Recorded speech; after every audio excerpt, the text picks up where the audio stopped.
Hello pong muli, ayan, magandang araw pong muli sa inyong lahat. At ito po ang inyong lingkod, ang Maestro Panaderong Gala ay pinagpapawisan na naman. Ayan.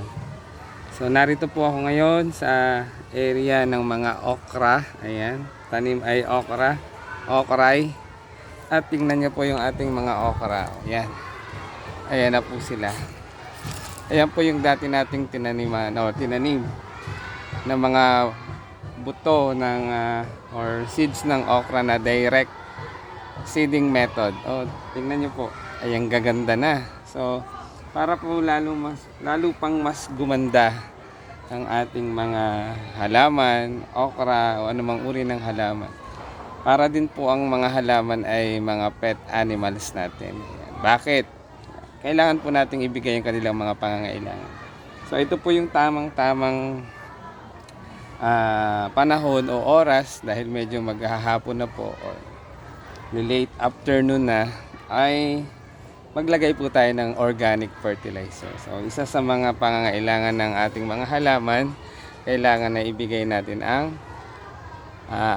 fertilizer. Especially, lalo't higit, kami ay organic ang practice, kaya organic fertilizer ang i-apply natin. So ito po yung vermicast. Ayan, ilalagay po natin dito sa, ayan, siyempre sa puno ng halamang okra. Ayan, para tuluyan po silang mas lalo pang gumanda, yumabong at mamulaklak at mamunga. Thank you for watching. Ayan, so kakatapos lang po ng ating mga gawain, ay dito naman po tayo muli sa gulayan. Walang pinipiling oras po ang isang lingkod. Ayan. Kaya dito muna ako nagsimula sa medyo malilim na. Ayan po. Nilalagyan po natin ng organic fertilizer. So yan po ay 8 plat na lahat ay okra. Ayan. So siguro next month, okra naman ang ating i-harvest. Ayan. At sa gitna po niyan ay kakatanim ko lang po kahapon ng labanos. Ayan, labanos mustasa. Nagtatago muna ako sa lilim kasi mainit pa. Pero lagyan na natin ng mga fertilizer para tuluyan na mas gumanda pa. Lagay muna natin dito ang ating mahiwagang camera para tayo mabilis. So ito po yun. Ito po ay vermicast, organic fertilizer. Ito po yung dumi ng uod ng African crawler, night African crawler. Ayan. Dati po ay nag-aalaga ako niyan. May alaga po ako dati 2 kilo.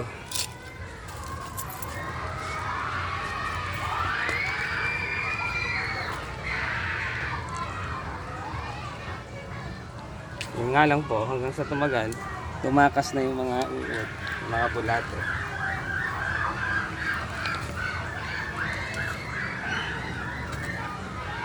Kasi po ang bulate, kapag wala nang makakain, yan, aalis na po yan sa kanilang lugar.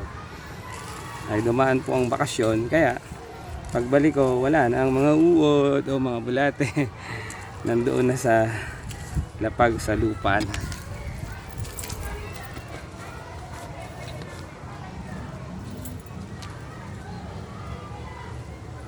Yan, gulayan tips sa hapon din po. Sa hapon po tayo maglalagay ng mga organic fertilizer o mga fertilizer. Yan.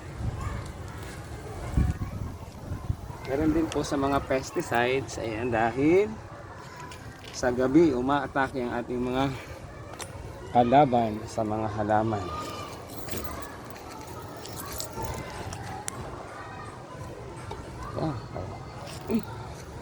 Ayan.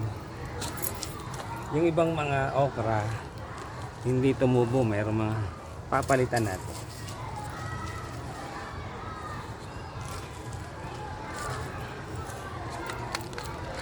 Marami-rami to. Lalagyan ko ng vermicast.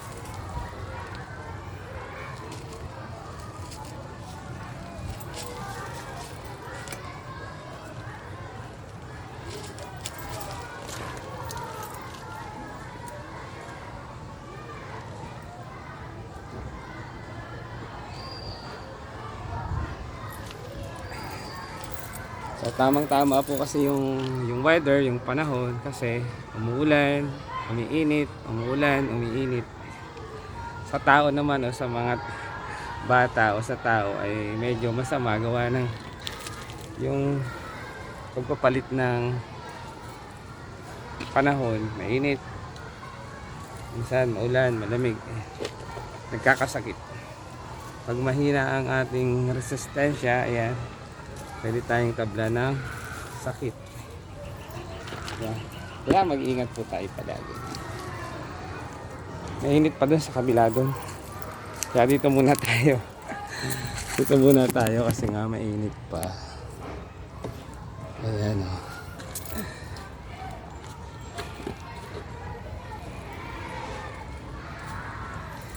Meron na rin pong organic fertilizer sa ilalim ng plastic yan. Mga dahon ng kakawate, dahon ng malunggay. Bago namin lagyan ng plastic, pinubungkal, ilalagay sa ilalim, sa ibabaw. Para sigurado nating mataba yung lupa. Yan. So ilang plat na ang ating natapos. Yung mga damo din, tatanggalin din natin. Yung mga damong tumutubo sa paligid ng halaman. Ayan. So naubos na natin yung isang maliit na timba. Ayan o. Ayan. Diyan muna kukuha muna tayo ng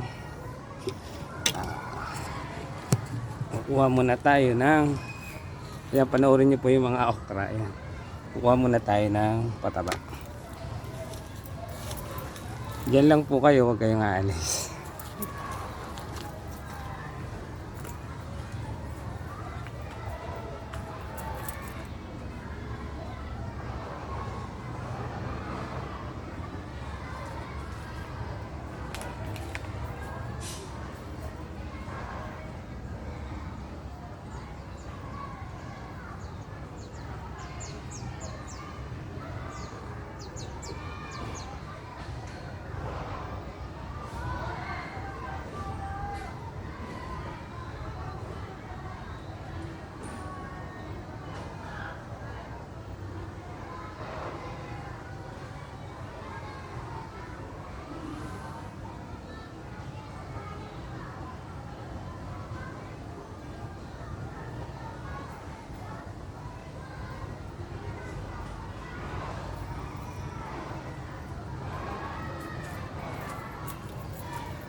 Ayan, nagbabalik po. Ayan, nakakuha na tayo.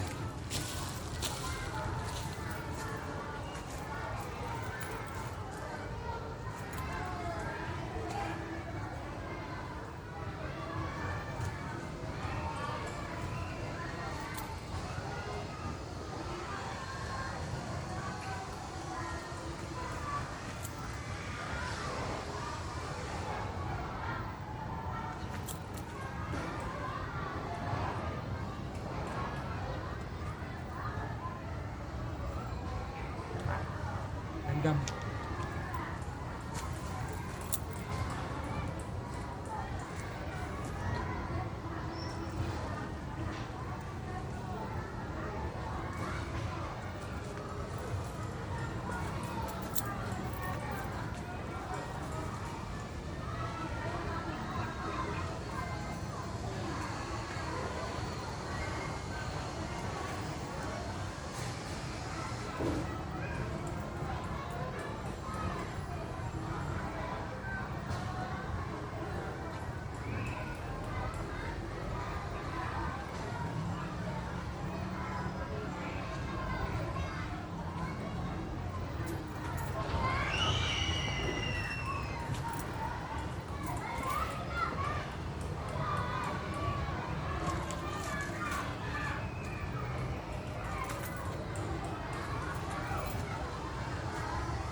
Ayan, ay tulo ang pawis. Punasan natin. Ayan. Nakailang plat na po tayo. Ayan. 1, 2, 3. Bali 4. Ipakita ko lang po yung aking ginawa. So ayan po. Ito po. Ayan. Sa bawat puno po, ayan, nilalagyan natin ng ayan, organic fertilizer. So ayan po ito. Ayan, tingnan niyo po, ang ganda ng okra. Oh. Ayan. Nilagyan natin ng organic fertilizer dito sa baba. Ito pa. Lahat po yan. Ayan. Ayan. Thank you for watching. Ituloy ko lang po itong aking ginagawa para tayo ay matapos na agad. Ayan. So kung makikita nyo po ito yung greenhouse. Ayan. Dito po ako sa gilid. Ayan. Muli, magandang araw. Ingat po tayo palagi and God bless us always. Thank you for watching. Maestro Panaderong Gala.